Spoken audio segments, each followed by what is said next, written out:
প্রায় 4 বছর পর নিজের রাজ্যে ফিরলেন লিওনেল মেসি। না কোনো ম্যাচ খেলতে নয়, না কোনো আনুষ্ঠানিক বিদায় জানাতে। এই সফর ছিল নিছকই আবেগের। চুপিসারে বার্সেলোনায় ফিরে গিয়ে নতুন রূপে সাজানো ক্যাম্প নু ঘুরে দেখলেন ফুটবল রাজা। যে মাঠে তিনি বড় হয়েছেন, যে শহর তাকে বানিয়েছে পৃথিবীর অন্যতম সেরা খেলোয়াড়, সেই মাঠেই ফিরলেন এক নীরব অভিযাত্রী হয়ে। ক্যাম্প নু এখন নতুন রূপে সেজে উঠছে।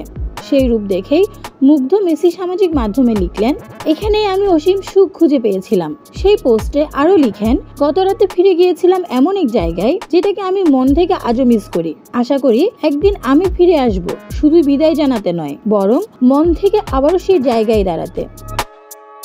2021 সালে চোখের জলে বার্সেলোনাকে বিদায় জানিয়েছিলেন মেসি।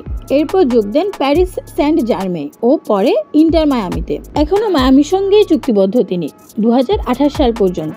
বার্সেলোনার সভাপতি জোয়ান লাপোর্তা সম্প্রতি জানিয়েছেন, নতুন ক্যাম্প নু উদ্বোধনের সময় মেসির জন্য বিশেষ শ্রদ্ধা অনুষ্ঠান করতে চাই। এই সফরের পর আবারও আলোচনায় এসেছে মেসি ও বার্সার সম্পর্ক। কাতালান সমর্থকরা স্বপ্ন দেখতেই শুরু করেছেন, হয়তো একদিন অন্তত বিদায়ের মঞ্চেই হোক তাদের রাজা ফিরবেন নিজের রাজ্যে। Desk report, news now 24।